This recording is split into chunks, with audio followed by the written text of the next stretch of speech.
What's up guys, my name is Ryan and I spent the last few years exploring Europe and I want to share with you my favorite places. So here's my Europe Top 100.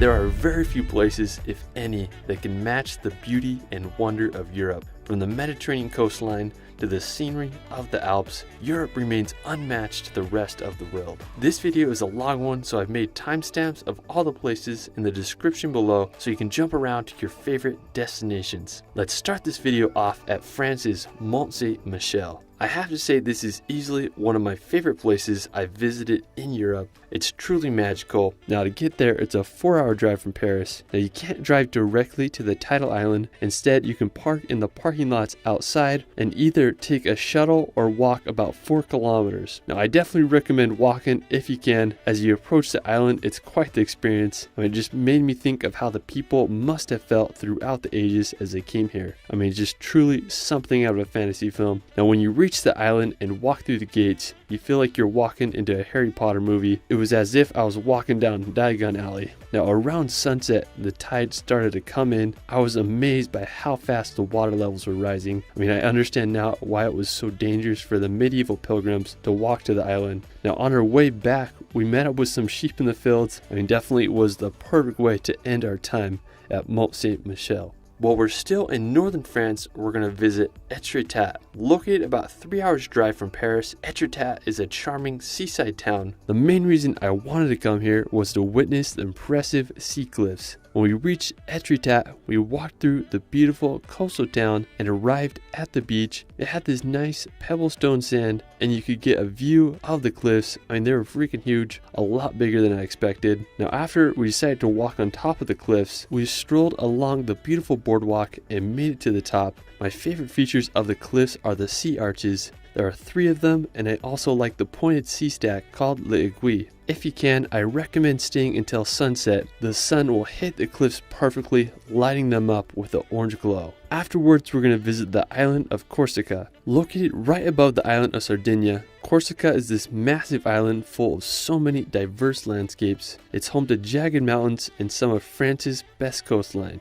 Now one of my favorite spots on the island is Bonifacio. It's this medieval town built upon these limestone cliffs. It's nicknamed the Mediterranean Sentinel. Now it's located right in the most southern point of the island. Nearby there are some more incredible white cliffs with crystal clear waters. After Corsica, we're going to visit the nearby island of Sardinia.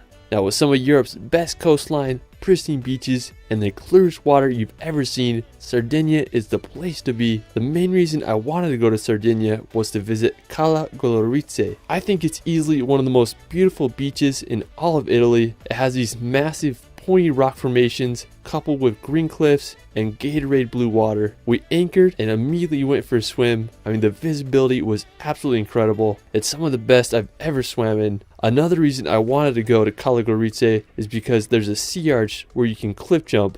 I sent a few jumps off and it was just so much fun. There's no better feeling than sending a gainer into the ocean. There's just so much to do and see in Sardinia. I hope you can all visit one day. Now after Sardinia, let's head over to the Amalfi Coast. I have to say this is one of the most beautiful places, not just in Italy, but all of Europe. It's just hard to believe this place exists. Now, one of the most well-known towns on the Amalfi Coast is Positano. When you see this place in real life, you won't believe it. It's hard to beat the backdrop of the mountains filled with colorful villas against the Mediterranean Sea filled with boats and yachts. One of my personal favorite places on the Amalfi Coast is Fiordo di Furore. This is easily one of the most scenic beaches I've ever been to. It's located in this little fjord complemented with an incredible arch bridge. It's a paradise for cliff jumping. There's so many places you can jump from. Just off the Amalfi Coast, there's an incredible island called Capri. I think it's easily one of the most beautiful islands in the world. It's a classic Mediterranean island surrounded by crystal clear water and sheer cliffs. If you do go to Capri, I definitely recommend renting a boat. That'll be the best way you can see the island and find its hidden grottos and jaw-dropping coastline. One of my favorite features of Capri is the Faraglioni. There are these incredible sea stacks that jut right out of the sea, and I just had such a good time jumping off the boat there and marveling at the Faraglioni. Afterwards, we're going to head over to northern Italy to visit Varenna. Located on Lake Como, this is one of the most idyllic places I've ever been to. Varenna was founded all the way back in the 8th century by local fishermen. I stayed several nights here and it was such an enjoyable and relaxing time. I love walking around the village through all its cobblestone alleyways. There's a great plaza and an impressive church. Now, one of my favorite places I went to in Varenna was its northern shore. There's restaurants and a little stone beach where you can watch the small waves roll in. I think one of my favorite things I did was just enjoying the sunset on the docks there. I mean, this place is truly incredible. After, we're going to visit one of my favorite towns in Switzerland, Zermatt. It's a charming village shadowed over by the daunting Matterhorn mountain, and there's just something magical about this place. Now, the city is full of shops and restaurants, including my favorite, McDonald's. Now, one thing you gotta do while you're there is take the Gönnergrat Railway. It starts in Zermatt and takes you up to 3,100 meters to enjoy some of the best views of the Matterhorn. We got up super early to take the first train and climbed up the mountain. I was just baffled by the views. Now, we got off at the Rotenboden station and I was just so freaking excited. I've been wanting to come here for years and it lived up to the hype.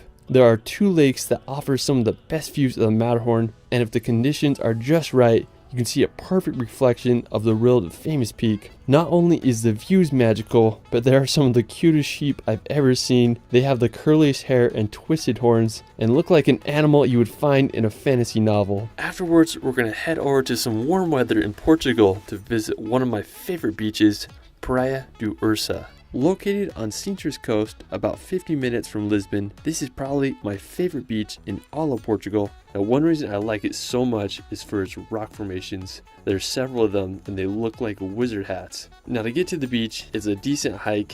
It only took us like 20 or 30 minutes to get down. It is just a little steep descent, but it's nothing you can't handle. Now, when you reach the beach, I was just amazed by the rock formations. They're just huge and really fun to walk around. The water was a little bit chilly, but would be so nice on a hot day. Now, if you can, it's an amazing place to go for sunset. The beach lights up with an orange glow and it's just hard to beat. Afterwards, we're going to head over to the nearby Pena Palace. It's this stunning, colorful castle that sits on top of the Sintra Mountains. The palace was completed in 1854 and today it stands as one of the 7 wonders of Portugal. When we reached the palace, I was just amazed by the architecture and the colors. It was so vibrant and I loved the contrast between the red and yellow structures. Now, right next to the palace is the Castle of the Moors. It was built all the way back in the 8th and 9th centuries. I actually like this place a lot better than the Pena Palace. There was way less people and there was just like so much history. One of my favorite things that you could do is you can walk around the perimeter of the fortress and get a little taste of what it must have felt like to live in Portugal during medieval times.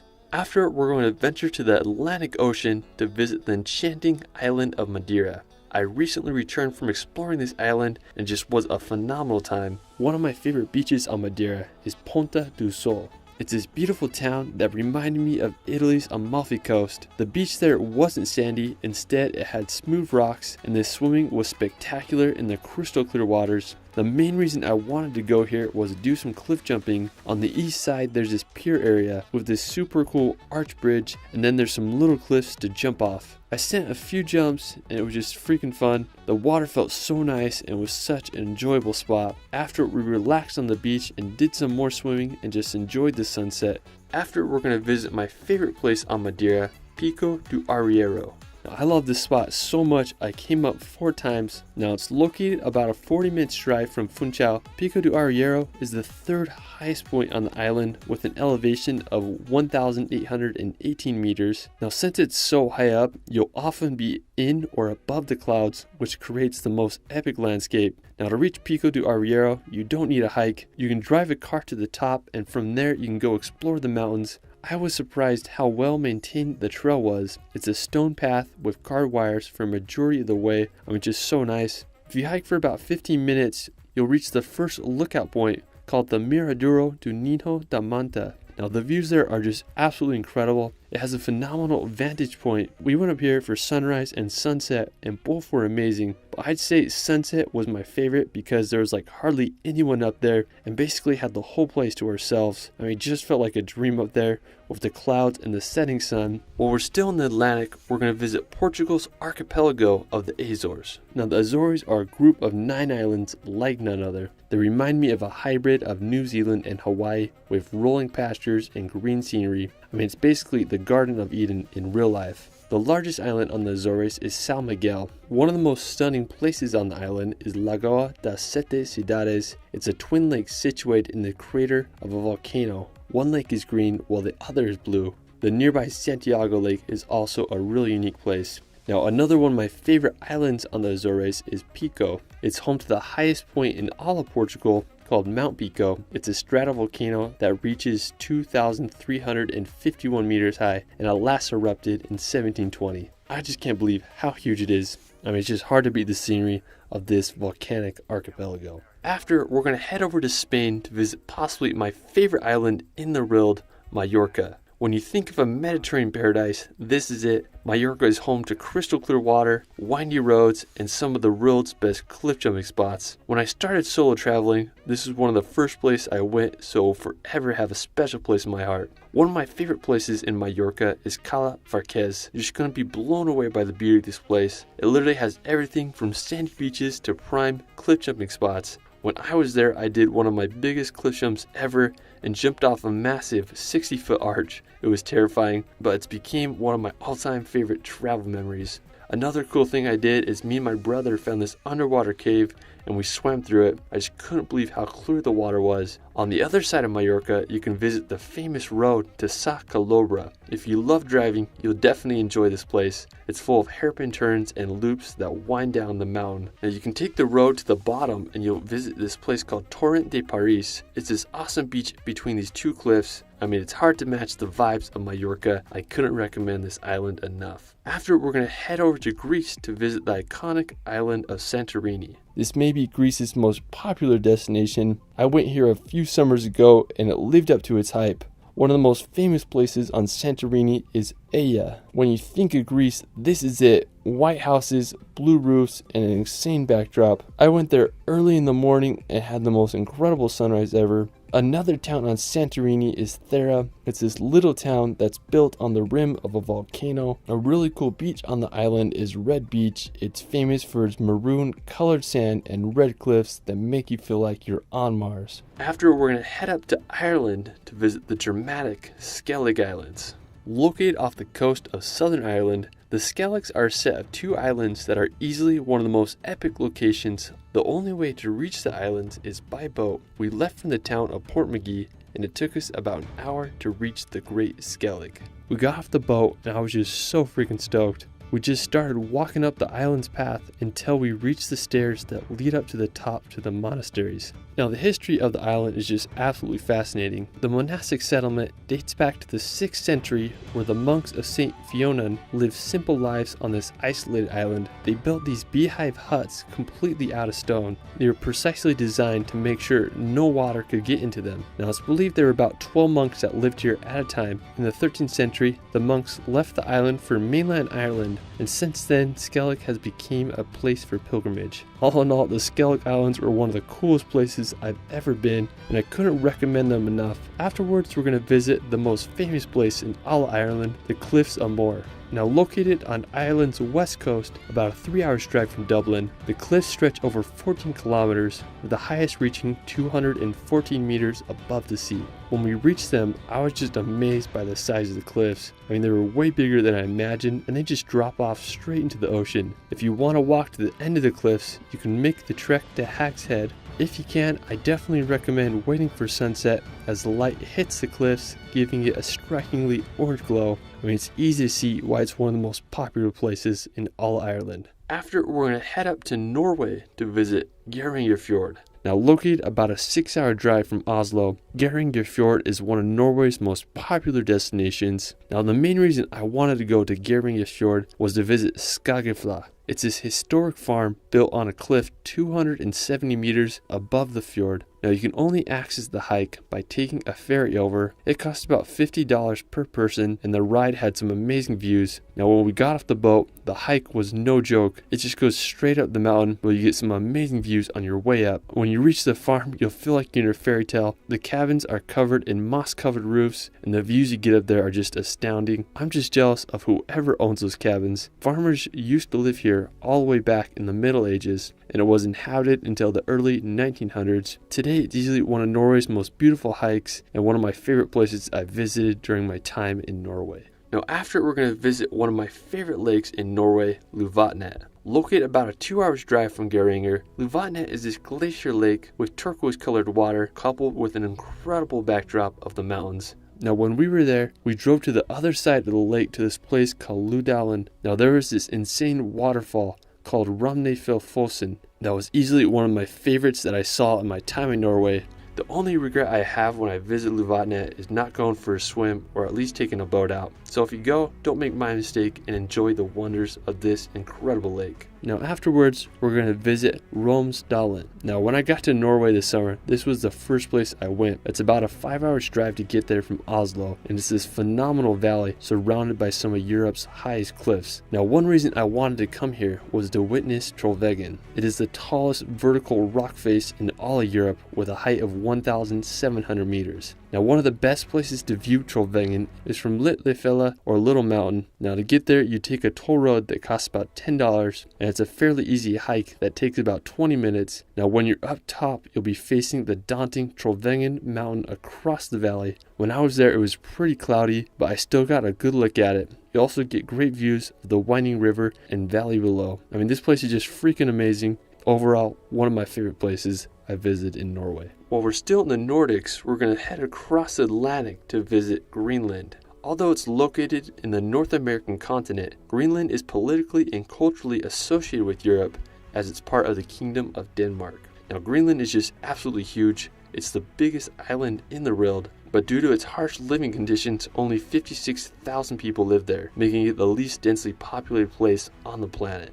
Now the capital city is Nuuk, and about a third of all the people in Greenland live there. Another interesting place is Ittoqqortoormiit. It's this little commune located on Greenland's northeast coast, and is considered to be one of the most remote settlements on Earth. I just think Greenland has some of the most untamed and wild places. There's just endless fjords and wonders to explore. Such a fascinating place. Afterwards, we're going to head over to Czechia to visit Prague. Now, when it comes to European cities, it's hard to beat the charm and beauty of Prague. Now, located right in the middle of the Czech Republic, Prague is known as the political, cultural, and economic center of Central Europe. The city was founded around the 9th century and flourished during the Renaissance and Baroque eras. Now, Prague was the capital of the Kingdom of Bohemia and was the main residence of many Roman emperors such as Charles IV. Now, one of my favorite attractions in the city is the Charles Bridge. Its construction began in 1357 and it wasn't finished until the beginning of the 15th century. The bridge is decorated with an alley of 30 statues. It's so scenic and such a great feature.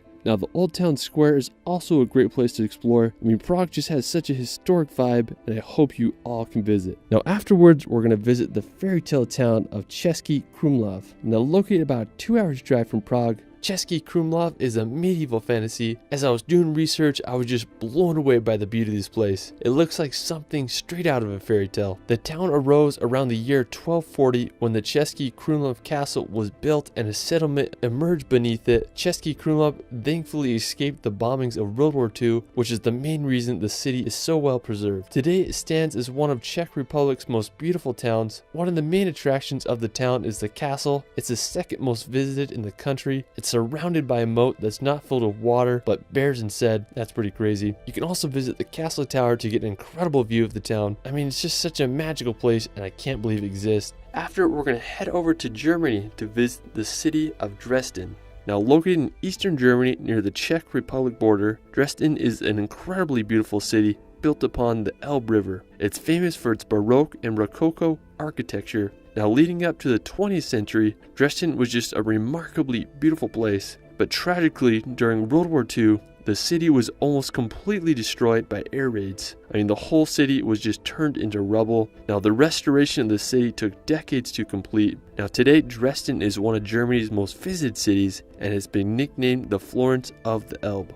Afterwards, we're going to visit Heidelberg. Now, located about an hour's drive from Frankfurt, Heidelberg is a historic city situated on the Neckar River. Heidelberg is probably best known for its university that was founded over 600 years ago, making it Germany's oldest university. I mean, it would be so cool to study there. Now, what I love about the city is its bridges that cross the Neckar River. I mean, Germany knows how to design a beautiful city. Now while we're still in southwestern Germany, we're going to visit the Black Forest. Now located right on the border of France, the region is famous for its dense forest, picturesque villages, and is often associated with the Brothers Grimm's fairy tales. Now one of the most prominent cities in the Black Forest is Freiburg. It's a vibrant university town with some incredible architecture. Another nearby fairy tale location is the Hohenzollern Castle. Now I have to say this is one of the most impressive castles in all of Germany. It sits perfectly on Mount Hohenzollern and can be seen from miles away. Hohenzollern is the last of 3 castles that was built upon this hill. It was completed in 1867 as a memorial to the Prussian royal family. Today it's one of Germany's most visited castles, and I understand why. Afterwards we're going to visit Germany's highest peak, the Zugspitze. Now with a height of 2,962 meters, easily one of the most impressive mountains in all of Germany, Zugspitze is located south of Garmisch-Partenkirchen, and the easiest way to reach the top of the mountain is by a cable car. It costs around 60 euros, and it's one of the biggest gondolas I've ever been in. It holds several world records, including the longest free span in a cable car, with a distance of more than 3,000 meters. Honestly, an engineering phenomenon. And once you reach the top, you can explore the mountain station. I mean, it really blew me away up there. It totally reminded me of an evil villain's lair. One thing that I thought was interesting is you can walk through this tunnel and it'll take you to the Austrian side of Zugspitze. Now from the platform on the German side, you can see the summit cross. Me and my brother decided we wanted to climb to the top. The snow made it a little sketchy, but we held on tight to the iron wire and climbed a ladder and made it to the cross. I mean, the views were unreal up there. I mean, if you go in the summertime, I'm sure it's not as sketchy to summit this.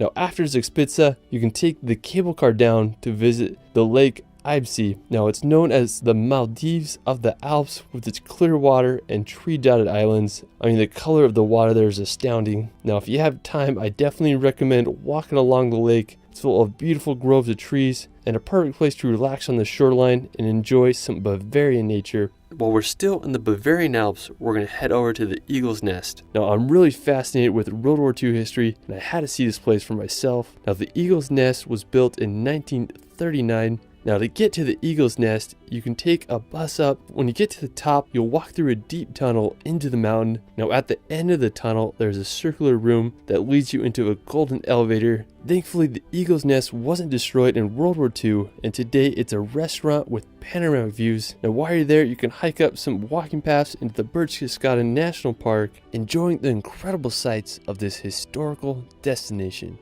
After, we're going to head over to the Austrian Alps. I was lucky enough to spend several days road tripping Austria, and I was just shocked by the beauty of the country. Now one of my favorite places I went to is the town of Gossau. It was just this little town that I stumbled upon, and it had one of the most incredible backdrops of the nearby mountains. Now just up the road from Gossau is a lake called Gossausee. Now one incredible place there is the ladder to heaven. I tried to do it, but unfortunately I didn't have the right gear. Now after, we're going to visit the nearby village of Hallstatt. Located just 20 minutes from Gossau, Hallstatt looks like it could be in a fairy tale. It's rumored to be the inspiration of the town Arendelle from the Disney film Frozen, and I can totally see the resemblance. Hallstatt began as a salt mine nearly 7,000 years ago, and today the village is one of Austria's most popular tourist attractions. While you're there, you can walk the cobblestone alleys and marvel at the 16th century Alpine houses. I mean, just such an enchanting place. If you like mountains, you'll love the Grossglockner High Alpine Road. It's the highest road in Austria at 2,504 meters. When I was there, I went to the park during sunrise. It cost about $35 to enter, and I drove up the road. I was just stunned by the view of the surrounding mountains. While you're there, you can also visit the Pastorius Glacier, which is just a short drive over. After, we're going to head back to Switzerland to visit Zurich.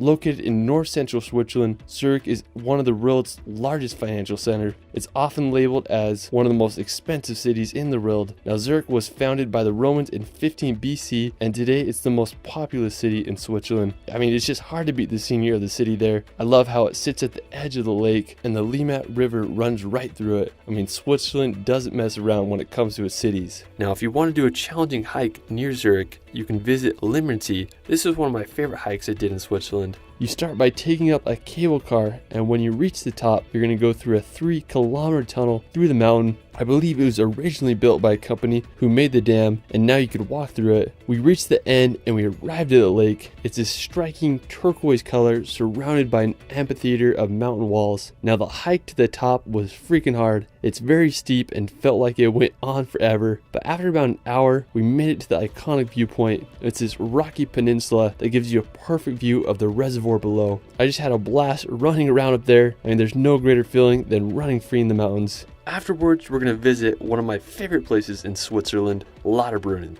This is possibly the most beautiful village on earth. It's a valley of over 72 waterfalls, and it inspired J.R.R. Tolkien's Rivendell. To get to Lauterbrunnen, it's about a 2-hour drive from Zurich. The Stavik Falls is one of the most magical features of Lauterbrunnen. It falls over 297 meters into the valley. If you do visit Lauterbrunnen, I recommend just walking around the village and marveling at all the beauty Lauterbrunnen has to offer. Another thing you can do in Lauterbrunnen is visit the nearby village of Wengen. It's located above Lauterbrunnen, and I believe Wengen is home to the most beautiful view in the world as it overlooks the valley. Now the village is home to around 1,300 residents year-round, but it gets many visitors during the summer and winter months. Now to get to Wengen, you can't drive there. It's one of Switzerland's car-free villages, but you can either hike or take one of the most scenic train rides. It costs around $13 round trip and winds up the mountain. The views on the train ride will take your breath away. Now once you get to Wengen, you can walk around its paths and just marvel at all the Swiss chalets and incredible views of the valley below. After, we're going to visit the village of Mürren.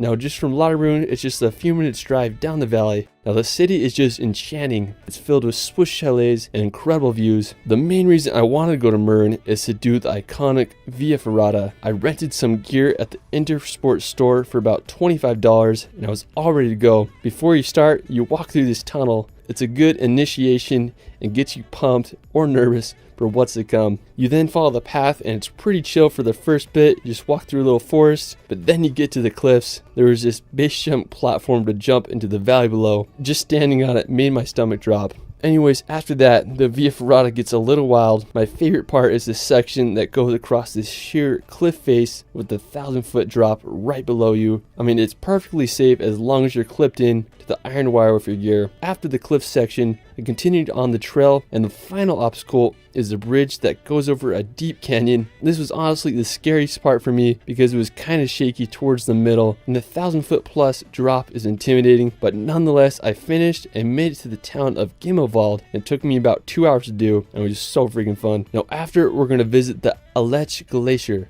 Now located in the Bernese Alps, the Aletsch Glacier is over 23 kilometers long, making it the longest glacier in Switzerland. I mean, just so freaking huge. When I got to the top, it was just hard to fathom the scale of this glacier, and I found the uniform dark lines of shattered rock so interesting. When you're up at the top, you can enjoy a meal at the restaurant, or you could hike to the cross on Egeshorn Peak to get a panoramic view of the glacier. After, we're going to head over to western Switzerland to visit the charming medieval town of Gruyere. I was here this last summer and I was just blown away by this little town. The crowning feature of Gruyere is its castle. It was built in the 13th century and today it stands as one of Switzerland's most famous fortresses. I just love the backdrop it has of the Alps. I mean, just such an insane location. Aside from the castle, the town is just fun to walk around, and it's also known for being the home of the famous Gruyere cheese, which is one of the most popular cheeses in all of Switzerland. Now afterwards, we're going to head to the nearby Glacier 3000. Now located about an hour from Gruyere, Glacier 3000 is this incredible mountain area. Now the main reason I wanted to go here was to visit the Peak Walk,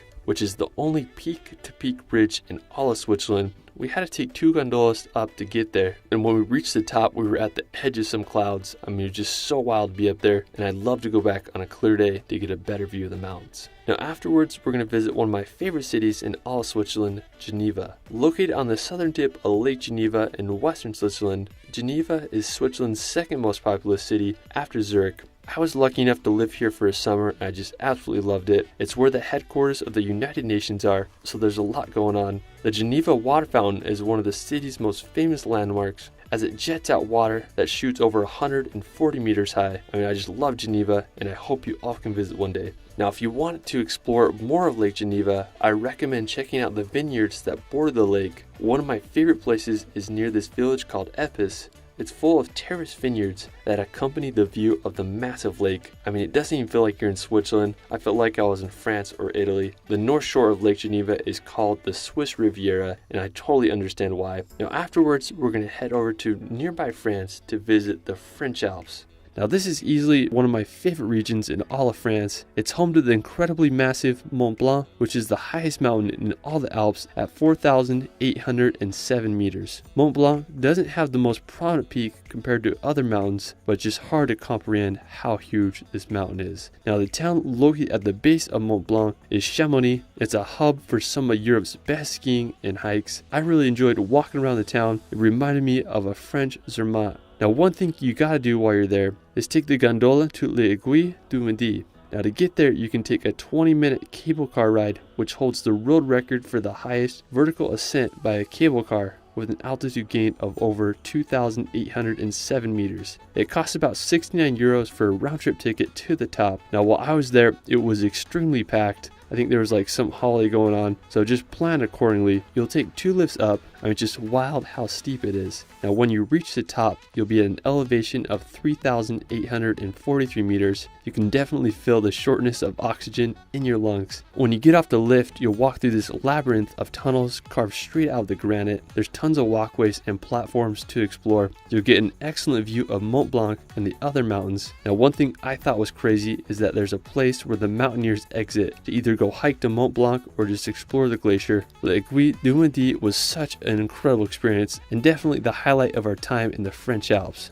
Afterwards, we're going to visit the nearby city of Annecy. Now located at the foot of the Alps, about an hour's drive from Chamonix, this alpine town is famous for its canals, hence it's called the Venice of the Alps. Now the city is just absolutely magical, but what I love about the region is the Lake Annecy. It's surrounded by scenic mountains, and it's known as one of the cleanest lakes in all Europe. I mean, I can't think of a better place to enjoy on a hot summer day. After, we're going to head down to southern France to the French Riviera. Now located on the southeast corner of France, I have to say that the French Riviera is home to some of the world's best coastline. One stunning city on the French Riviera is Menton. It's strikingly beautiful with its colorful buildings complemented with a backdrop of the Maritime Alps. We stayed several days here and I really enjoyed just walking around the city. Menton was a part of Italy until 1860 when it and the rest of Nice County was added to France. There's a great boardwalk that walks along the coast, and I really enjoyed going out to the lighthouse pier to get panoramic views of Menton.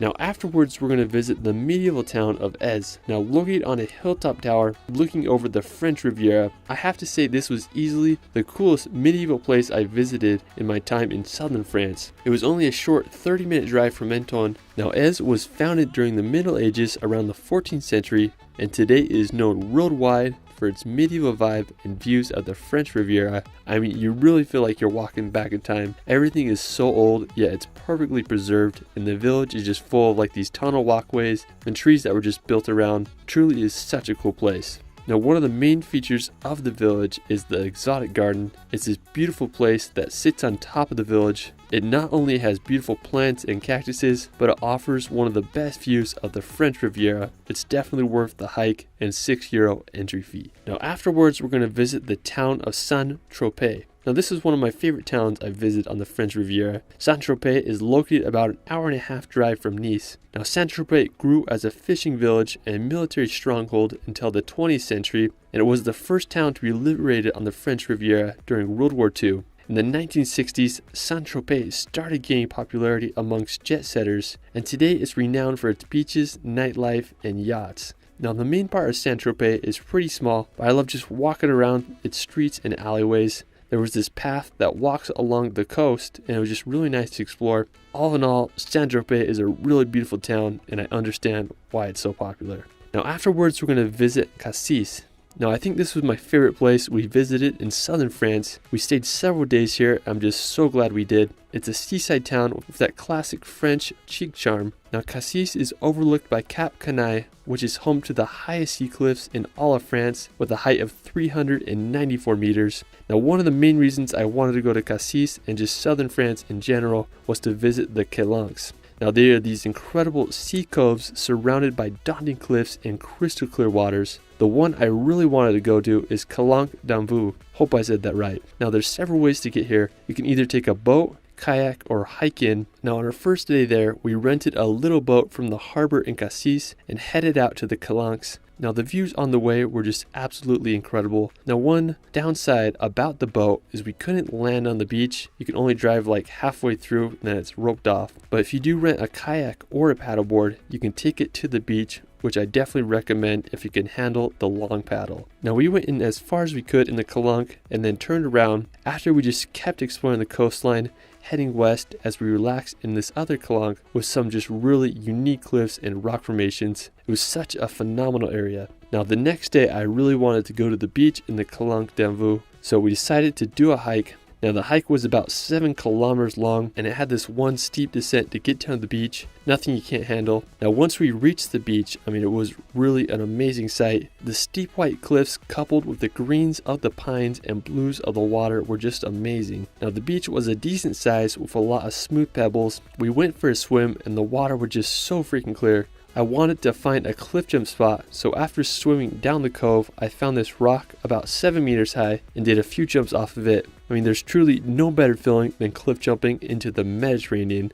Afterwards, we're going to head back to Italy to visit the island of Ponza.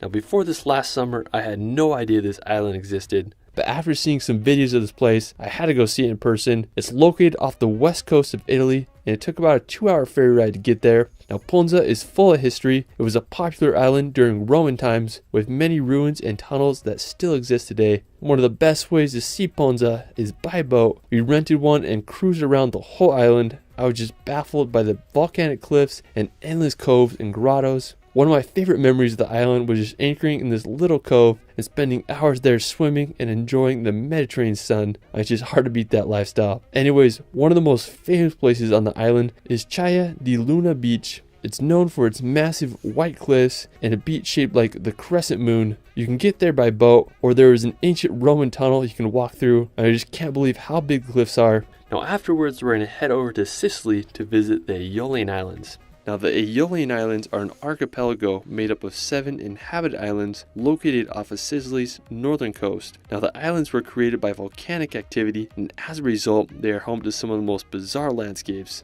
Now to get to the Aeolian Islands, there's several ways to go about it. You can take a ferry from the town of Milazzo, or you can experience them by a sailboat. We sailed around for a week and went to some of the most phenomenal places the islands have to offer. Now the most epic island on the archipelago is probably Stromboli. It's nicknamed the lighthouse of the Mediterranean, and at night you can see lava shooting out the top. We took a boat to the northern side of the island and got some of the best views of the volcano. Now another one of my favorite islands was Panarea. It's the smallest of the Aeolian Islands but has so much charm. I loved all the whitewashed houses. It reminded me of a Greek island. There was also these huge sea cliffs. I just couldn't believe how huge they were. And then there was also these little islands off Panarea that had these volcanic sea bubbles we went snorkeled in and explored. I just loved the Aeolian Islands so freaking much and couldn't recommend them enough. After, we're going to head over to Sicily's mainland to visit Cefalù. Now located about an hour's drive from Palermo, this may be one of my favorite places in Sicily. We spent several days here and I just really enjoyed it. Cefalù was first mentioned back in 396 BC, and today it's one of Sicily's most well-known towns. One of my favorite things about Cefalù was its sunsets. The light hits the town perfectly, giving it this orange glow. I love just chilling on the beach, admiring the town's architecture. Walking back through the town's alleyways made me feel like I was walking into Italy from a different era. I couldn't recommend Cefalù enough. Afterwards, we're going to visit Taormina. Located on the eastern side of Sicily, Taormina is this incredible hilltop town full of Italian charm and history. The town was founded around ancient Greek times and has been a popular European getaway since the 19th century. I just had a great time walking around the alleyways and streets of the town. I really liked the main piazza. One of the main reasons I wanted to visit Taormina was to visit the Isola Bella, now also called the Pearl of the Ionian Sea. The Isola Bella is this beautiful island located right below Taormina. You can get there by taking a gondola from the town if you don't want to make the hike. Now once you get down to the bay, you'll find a nice beach perfect for some Mediterranean sunbathing. Now afterwards we're going to head up to Mount Etna. Now, with a height of 3,357 meters, Mount Etna is the highest active volcano in all of Europe. It's also one of the most active volcanoes in the world. Now, when we were there, we drove as high as we could on the volcano. From there, you can take up a gondola, and then you can ride up on these special cars even higher. I'm so mad at myself because we got there right around 4:30, and that's when the lift closed. Instead, we decided to hike around some of the craters right by the parking lot. It's just hard to comprehend how massive this volcano is. There's volcanic rock that continues down the mountain. You get these insane views from up there. Just such an incredible spot. Now, afterwards, we're going to head over to the nearby island of Malta. Now, located in the Mediterranean between Sicily and North Africa, Malta is this small island country home to some of Europe's best coastline and numerous historical sites. The capital city of Malta is Valletta. Now, located in the southeastern region on the main island of Malta, Valletta is a sight to see. With only an area of 0.61 square kilometers, it's the European Union's smallest capital city. Valletta was established back in 1566 after the Knights of Malta defeated the Ottomans who attempted to conquer Malta in the Great Siege. Today, the architecture of Valletta is absolutely stunning. It's the perfect mixture of Baroque and modern architecture. I just love how the whole city is dominated by 10 medieval buildings. If you visit the city, you can check out the saluting battery. At noon, a cannon is fired. Pretty cool if you ask me. Valletta just has so much beauty and history, and I hope you all can witness it in person. After, we're going to head over to Slovenia to visit Piran. Located on a narrow peninsula in the Adriatic Sea, Piran was part of the Roman Empire back in 178 BC. During medieval times, it became part of the Republic of Venice, with much of its Italian influence still prevalent today. I just love its medieval charm and orange roof buildings. While you're there, you can visit the Tartini Central Square or take a walk around the edge of the town, marveling at the Adriatic Sea. Now, afterwards, we're going to head over to the Kamnik-Savinja Alps. Now, this may be one of my favorite parts of Slovenia. It's home to just stunning landscapes and alpine towns. Now, one incredible place is the Logar Valley. It's one of the most beautiful alpine glacial valleys in all of Europe. It's truly a spectacular place. Now, one of my favorite features of Slovenia is its hilltop churches. They dot the landscape and create some of the most picturesque sceneries. One of the most notable is the Church of St. Thomas. It's located in the town of Selka and has one of the most enchanting views as it's perfectly placed on a hilltop with the Kamnik Alps in the distance.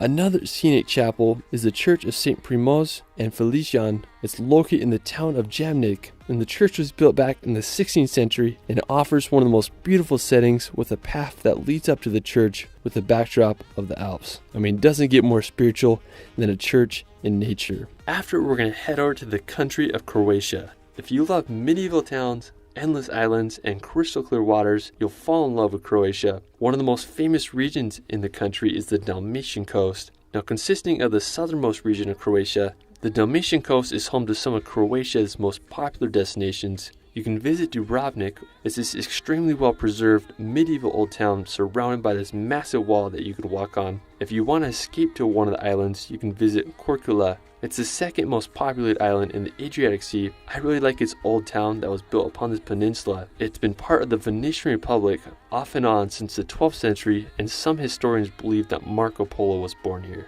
Now, if you have a sailboat, you gotta experience the Kornati Islands. It's an archipelago with over 140 islands and islets, and some of the bluest water I've ever seen. I'd love to spend a week sailing around them someday. Another one of my favorite places in Croatia is Rovinj.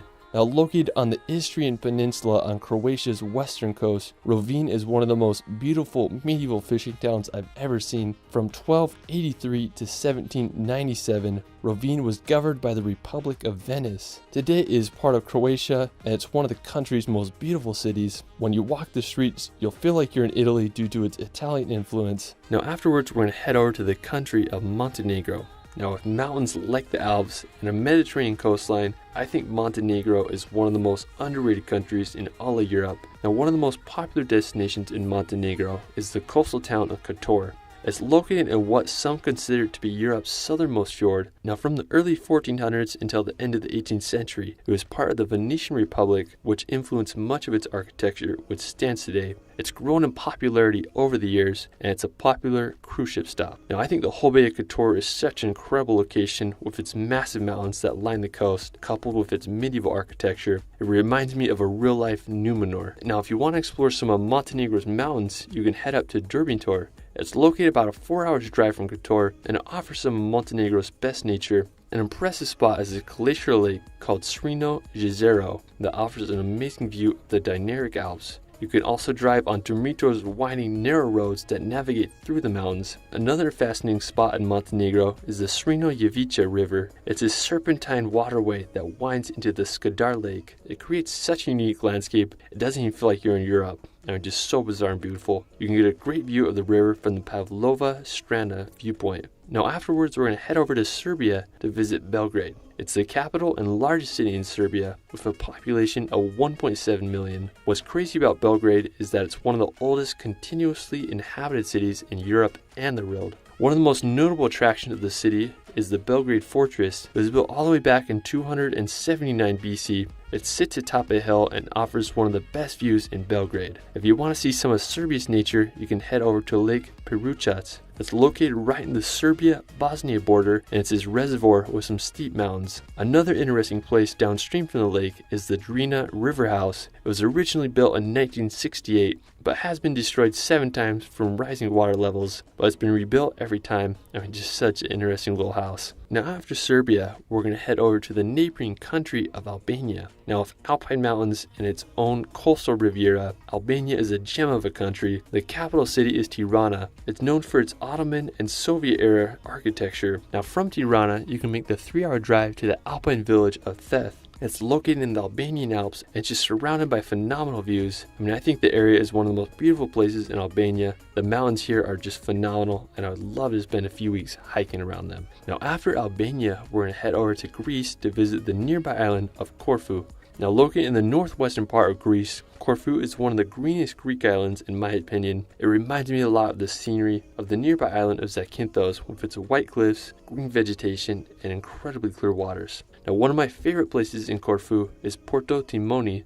It's this incredible horseshoe-shaped bay with beaches on both sides. Another interesting spot on the island is Cape Drastis. It's this cliff area with these really unique shaped sea cliffs that are worth checking out, especially during sunset. Now another popular Greek island is Mykonos. I mean, after Santorini, I think Mykonos is Greece's most famous island. It's known for its vibrant nightlife and white buildings. Mykonos is nicknamed the Island of Wind, and there's some really cool windmills you can check out. I mean, it's an ideal island if you want to relax during the day and just party it up all night. After, we're going to visit the city of Athens. It's the capital and largest city in Greece, and it's one of the world's oldest cities. I have to say that Athens is one of my favorite cities in all of Europe. It's just such a wild place with so much history. Now, one of my favorite places in Athens is the Acropolis. It costs about 20 euros to get in, so it's a little expensive, but it's totally worth it. From the Acropolis, you're able to get incredible panoramic view of all of Athens. There's just an endless sea of white buildings with mountains in the background.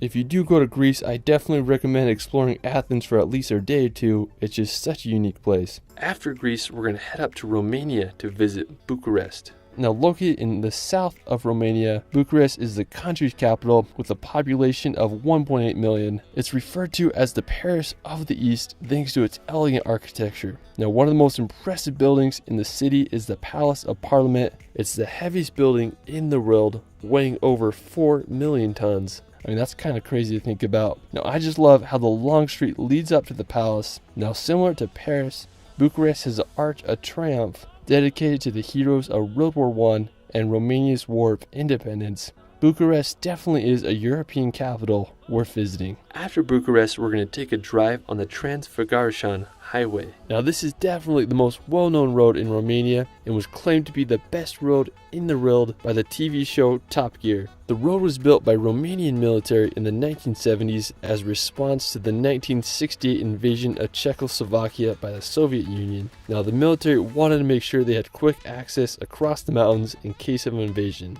Today, the road is an incredible scenic drive as it passes through the Transylvanian Alps. The road is usually open from July to October and climbs to an altitude of 2,042 meters. Now while you're there, you can make a pit stop and do some hiking in the Trans-Făgărașan Mountains. I mean, such an incredible area and drive. afterwards, we're going to head over to the city of Brasov. Now located near the Carpathian Mountains in Transylvania, Brasov is a charming city known for its medieval Saxon walls and towering Gothic black church. Sadly, in the 17th century, a fire destroyed almost all of Brasov's walled city, but thankfully it was rebuilt, and today it's one of the most popular cities in Transylvania, and thanks to its location, it's a great hub to explore other places around Romania. Now, one of my favorite nearby places is the Bran Castle. It's located just 30 minutes outside of Brasov, and it's famously known as Dracula's castle. Now, while there is no evidence that the author of Dracula knew anything about this castle, it definitely has a spooky vibe to it. Now, another impressive castle in Romania is the Corvin Castle. Now, it's located in western Romania in the town of Hunedoara. Now, Corvin Castle is one of the largest castles in all of Europe. I mean, just absolutely massive. Like Bran Castle, it has a creepy vibe to it. It was used as a residence, also served as a prison in few areas. I mean, I can't imagine what it must have been like to see this castle during medieval times. I mean, just so enormous. Needless to say, Romania is home to some incredible castles. After Romania, we're going to head up to Slovakia to visit Bratislava. Now located on the border between Austria and Hungary, Bratislava became Slovakia's capital after the Velvet Revolution, which split Czechoslovakia into two separate countries, making it one of Europe's youngest capital cities. Today, Bratislava has a population of around 400,000 and it ranks as the third richest region in the European Union. One of the most prominent features of the capital is the Bratislava Castle. Now located on an isolated hill right above the Danube River, the Bratislava Castle has been the symbol of the city since the Middle Ages. It's just absolutely massive and it can be seen from all over the city. One of my favorite places in Slovakia is the Vojnice Castle. Now located about 2 hours drive from Bratislava, this may be the most beautiful and visited castle in all Slovakia. The Vojnice Castle was first mentioned in the 12th century and it was owned by Hungarian noble families. Today you can visit the castle and explore its grounds. Now afterwards we're going to venture to the Orava Castle. Now located about 3 hours from Bratislava, the Orava Castle is possibly the most perfectly placed castle as it rests on top of a skinny rock cliff. It's also one of the most spooky castles I've ever seen. It was used in many scenes of the 1922 horror film Nosferatu. So you definitely get some Dracula vibes here. It was built upon a former fortress in the 13th century after a Mongol invasion to defend what was then the Hungarian kingdom. Now, like many other castles, Orava was added on, destroyed by a fire, and then restored. I just think it's so crazy that they were able to build this castle on top of the stone peaks. I mean, it doesn't even look real. If you want some spooky vibes, you definitely gotta check this castle out. Now afterwards, we're gonna head over to the mountains to visit the High Tatras. Now located right in the Polish-Slovakian border, the High Tatras are part of the Carpathian mountain range and are considered to be the smallest alpine mountains in all of Europe. The highest place in the Tatras in all Slovakia is Gerlach Peak with an elevation of 2,655 meters. Now the High Tatras are home to plenty of wildlife such as the Eurasian brown bear. I just really love the look of these mountains. They have such a unique appearance to them. Now after, we're going to head over to Poland side of the Tatras to visit Zakopane. Now located right at the base of the mountains, Zakopane is a perfect starting place for your mountain adventures. During the wintertime, Zakopane is an ideal place to go skiing, and in the summer months, it's a prime place to start your hike into the mountains. One of the most impressive spots in the Tatras is the Morskie Oko Lake. I mean, just such a phenomenal view up there. Now after, we're going to head over to the beautiful city of Wrocław. I mean, it's such a tricky pronunciation. Wrocław is such a charming historical place. It's home to one of the most beautiful market squares in all of Europe. It's lined with elegant townhouses and cobblestone streets. Wrocław also has one of the most beautiful cathedrals in Poland. It was originally built in 1272, but has been damaged and rebuilt several times throughout the centuries. Wrocław is just the perfect place to just walk around and explore for a day. After, we're going to head up to northern Poland to visit Gdansk. Now located on the Baltic Sea, Gdansk is one of Poland's oldest cities with a fascinating history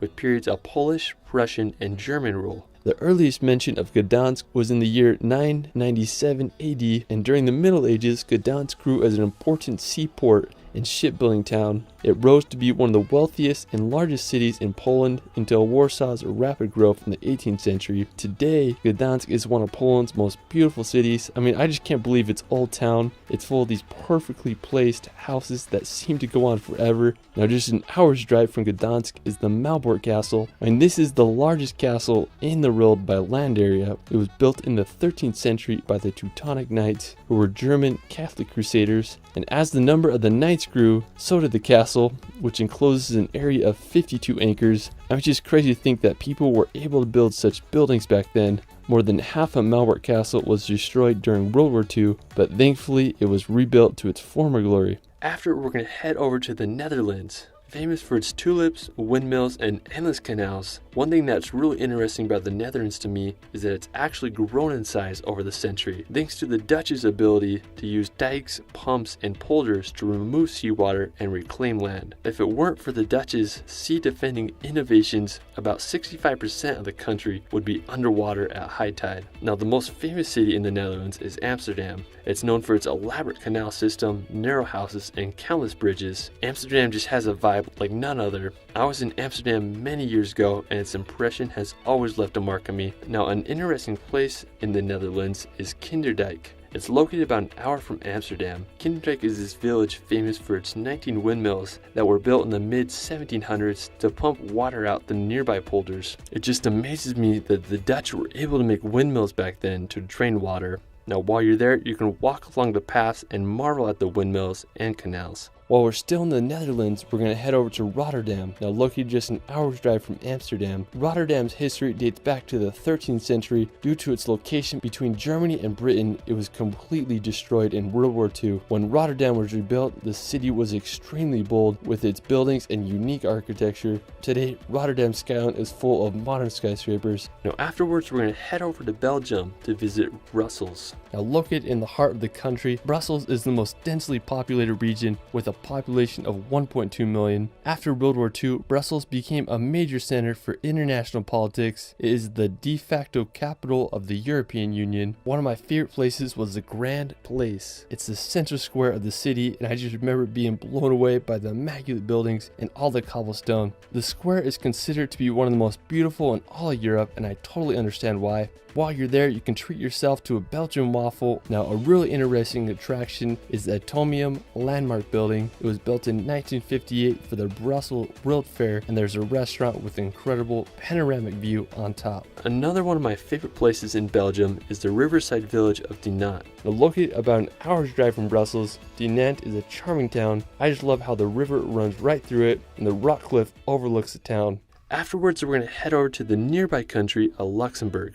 Now, the country of Luxembourg is one of the smallest in the world. It's nestled between Belgium, France, and Germany and has a population around 600,000. Luxembourg also has the highest GDP per capita in the world, which is pretty crazy. Now, the crowning feature of the country is its capital, Luxembourg City. Built among deep gorges cut out by surrounding rivers, the city is home to one of the most impressive medieval old towns. Now, what made this landscape so appealing is that it's surrounded by sheer cliffs that serve as a natural fortification against invading armies. Luxembourg's fortifications grew gradually and it became one of Europe's strongest fortresses. Sadly, in 1867, the Treaty of London required Luxembourg's fortress to be torn down so it could be a place of neutrality. Today, the fortress's ruins still remain. The best place to see them is the Bach Promontory, where you'll find the city's famed cliffs, underground tunnels, and fascinating history. Luxembourg is such a stunning capital. Afterwards, we're going to head over to the UK to visit Cornwall. Now, located on England's southwestern tip, Cornwall is home to some of the best coastline in all of England. While the northern coast is full of impressive sea cliffs, such as Godrevy Point, the southern coast is named the Cornish Riviera as it's full of scenic harbor towns and villages. One of my favorites is Looe. It's this picturesque town that's divided by the Looe River, which empties into the sea. There's an incredible beach full of classic English houses. It very well could be a fairy tale. One of the most impressive locations in Cornwall is St. Michael's Mount. It's a tidal island with an impressive castle on top. It's believed to be the home of a monastery from the 8th to 11th centuries, and the castle on the island summit dates back to the 12th centuries and has been renovated throughout the ages. When the tide goes out, you can walk across the stone causeway to get there. I think it's one of the coolest places in England. It reminds me a lot of France's Mont Saint Michel. While we're still in southwestern England, we're going to head over to the Isles of Scilly. Located about 28 miles off Cornwall, the Isles of Scilly are an archipelago made up of 5 inhabited islands with a population around 2,000 people. The islands are full of crystal clear waters, historical sites, and rolling green hills. To reach the islands, you can take a 3-hour ferry from Penzance, or you can take a short plane ride. The islands truly are stunning. I'd love to get a boat and just sail around the islands in the summertime. After, we're going to head back to the coast to visit the White Cliffs of Dover. Located about a 2 hours drive from London, the White Cliffs of Dover are not only a beautiful scenic location, but also an intriguing historical site, especially regarding World War II history. Since the cliffs are Britain's closest point to continental Europe, being only 20 miles from France, during World War II, crossing from Dover was the primary route to Europe by boat or plane, so the White Cliffs were the first and last site of Britain for the troops. After the evacuation of Dunkirk, the site of the Cliffs of Dover was a sign of relief as the thousands of Allied troops made it safely back to Britain. I mean, the history of these cliffs is absolutely fascinating. Afterwards, we're going to visit the Lake District. Located in northwestern England, the Lake District is known for its glacial ribbon lakes and its fell mountains. It's home to Scafell Pike, which is the highest place in all of England with an elevation of 3,209 feet. The area is just absolutely beautiful. I think one of the best things you can do in the Lake District is just drive on the roads that wind through the mountains. One notable road is the Honister Pass. If you keep driving down the pass, you'll reach Buttermere Lake. It's surrounded by massive mountains and it's just incredible overall scenery. I mean, I couldn't recommend the Lake District enough. Easily one of the most beautiful places in all of England. After, we're going to head up to Scotland to visit Glencoe. Located in the Scottish Highlands, Glencoe is home to some of Scotland's most beautiful scenery and mountains. I found this place by accident as I was driving around the Highlands. It's been the filming location for many popular movies such as Braveheart. My favorite part of Glencoe is its mountains. I mean, I couldn't believe how huge they were. I felt like I was in Switzerland or Norway. I recommend just taking a drive on the A82 road and you can just see all the wonders Glencoe has to offer. It has one of my favorite mountains in the area. I won't even try to pronounce that. It has an almost perfect pyramid shape and you get a great view of it from the road. Now after, we're going to head over to one of Scotland's most iconic locations, the Glenfinnan Viaduct. Located at the top of Loch Shiel in the West Highlands of Scotland, this may look familiar because it was featured in the Harry Potter movies. While I was there, I wanted to get a close look at the bridge, so I walked underneath it. I was just shook how big it actually was. After, I hiked up to a good vantage point so I could see the famous train go across the viaduct. It was such a magical experience. Afterwards, we're going to head over to Spain to visit Picos de Europa. Now, located in the north of the country, I think these are some of the most underrated mountains in Europe. One of the most impressive places is Naranjo de Bulnes. It's this massive rock tower that shoots straight out of the mountain. I just want to go there so bad and hike around the mountains for days. Now afterwards, we're going to head to central Spain to visit the historic town of Toledo. Located right in the middle of the country, Toledo is a stunning ancient city perfectly placed on a hill. It's known as the City of Three Cultures due to its influences from Christians, Muslims, and Jews. The history of Toledo is fascinating and complex. It was taken over by the Moors for several centuries until it was conquered in the 11th century by the Castilians. Today, the city has a population around 80,000. One of the most impressive is the Alcazar de Toledo. It was once used as a Roman palace and then it was eventually restored in the 16th century. Another one of my favorite cities in Spain is Ronda, and it's home to one of the most scenic bridges I've ever seen called Puente Nuevo. It was built in the 18th century to cross the El Tajo Gorge. It stands 120 meters over the canyon floor. I just can't get over the architecture of the arches. What a beautiful spot. Now from Ronda, we're going to make the 2 hours drive to Granada, now located at the base of the Sierra Nevada mountains. The crowning feature of Granada is the Alhambra. It's a fortified Moorish palace that was completed in 1354. The interior of this palace is stunning. There's a reflection pool and a pillared courtyard. I mean, I totally understand why it's one of the most renowned Islamic buildings in Europe. After, we're going to head back to Italy to visit Bologna.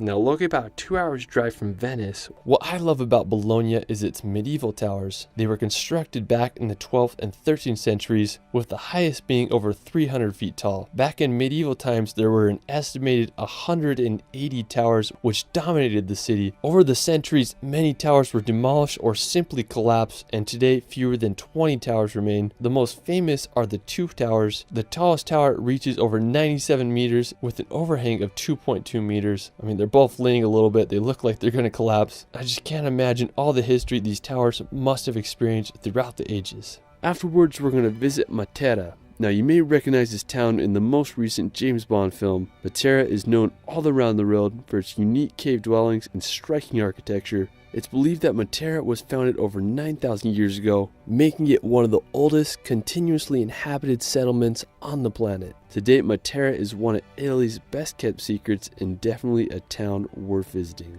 Now, another one of my favorite towns is Portofino. Now, this may be one of the most idyllic towns on the Italian coast. It's renowned worldwide for its picturesque harbor and has been a retreat for royalty and artists as far back as the 12th century. I tried to go here during the peak of the summer, but I got turned back because there was no parking. I definitely recommend coming during the less popular months or early in the morning. Regardless, it's a beautiful place that deserves a visit. Afterwards, we're going to head to the incredible region of Tuscany. Now located in central Italy, Tuscany is known for its landscapes, history, and artistic legacy. I mean, I've been obsessed with Tuscany ever since I've seen The Gladiator. It's a land full of rolling golden hills dotted with countless little hilltop towns. One of the most iconic places in Tuscany is Florence. I have to say that Florence is my favorite city in all of Italy. It's considered to be the birthplace of the Renaissance, and it was the most important political, cultural, and economical city in Europe and the world during that time. The history of this city is endless, and without its influence, our world would probably be very different today. Now, one thing that makes Florence magical is that almost the entire city is made up of medieval buildings, which really transports you back in time. One of the most impressive sights in Florence is the Duomo.